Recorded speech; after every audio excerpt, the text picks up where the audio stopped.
Weather update tayo ngayon dito sa Eastern Samar, particularly sa Borongan as of 7 a.m. Ayan, wala pa namang masyadong hangin at wala pang ulan.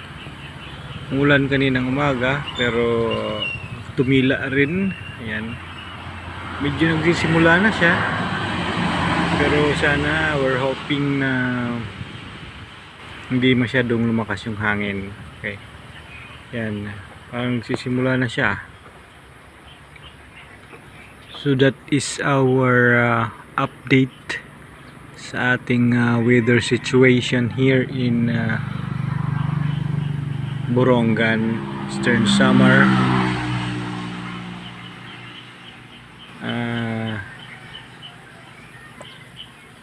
Expected na lalakas yung hangin mga tanghali hanggang gabi, pero sana hindi na, no? I will update you later. So yan lang po muna sa ngayon.